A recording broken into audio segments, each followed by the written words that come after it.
Middle east में तनाव काफी ज्यादा बढ़ गया है। हालात ये हैं कि किसी भी वक्त अरब वॉर की शुरुआत हो सकती है। पहले हमास चीफ इस्माइल हानिया और अब हिजबुल्लाह चीफ हसन नसरल्लाह की मौत ने ईरान को जंग के मैदान में उतरने पर मजबूर कर दिया है। लेकिन मीडिया रिपोर्ट्स का कहना है कि ईरान ने तो कुछ और ही तैयारी कर रखी है।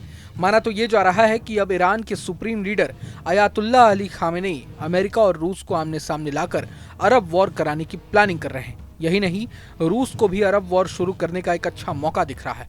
रूस तो साफ साफ चाहता है कि अमेरिका को मिडिल ईस्ट में उलझाकर यूक्रेन फतह का रास्ता साफ किया जाए। अब सबसे बड़ा सवाल यह है कि अगर सच में अमेरिका और रूस आमने सामने आ गए तो क्या होगा। इजराइल की सबसे बड़ी ताकत अमेरिका है, तो ईरान के साथ रूस और चीन जैसे देश खड़े हैं। इजराइल पर हमले की सूरत में अमेरिका क्या करेगा, इसे राष्ट्रपति जो बाइडेन ने जाहिर कर दिया है। बाइडेन ने नसरल्लाह की मौत पीड़ितों के लिए इंसाफ बताया है और कहा है कि हिजबुल्लाह, हमास, हूती और ईरान समर्थित किसी भी आतंकवादी समूहों के खिलाफ इजराइल के एक्शन का अमेरिका पूरी तरह से समर्थन करता है। यानी अब हूती पर मिसाइलों की बरसात हो या फिर सीरिया में एयर स्ट्राइक या फिर लेबनान पर दर्जनों बार हिजबुल्लाह के ठिकानों पर प्रहार, अमेरिका हर समय इजराइल के साथ है। दूसरी तरफ ईरान का दोस्त रूस भी एक्शन में आ चुका है।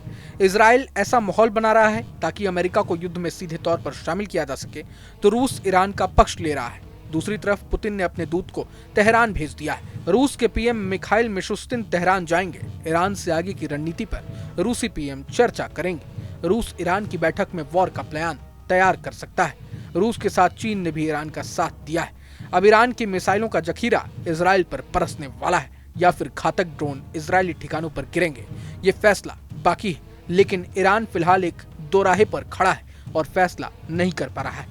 पहला विकल्प इजराइल पर सीधा हमले का है और दूसरा विकल्प प्रॉक्सी संगठनों के जरिए इजराइल पर प्रहार का है। खामेनेई को इन्हीं दो विकल्पों में से एक को चुनना होगा। हालांकि ईरान के सामने एक और मुसीबत है, अमेरिका की तैयारी।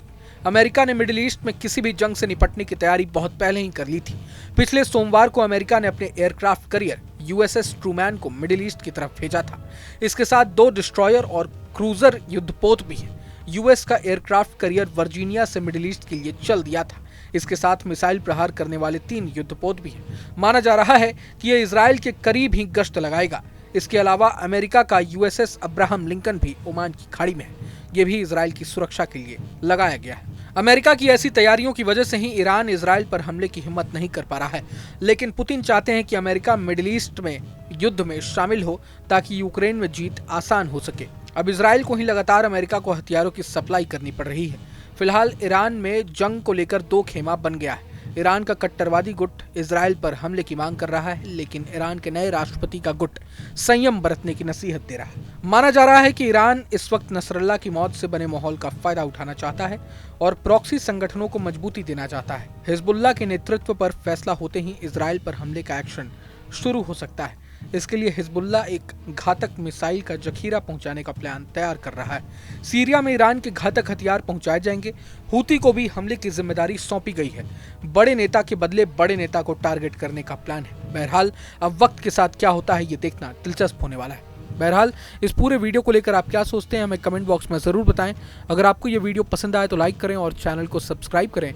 वहीं तमाम बड़ी खबरों के लिए देखते रहें न्यूज नेशन।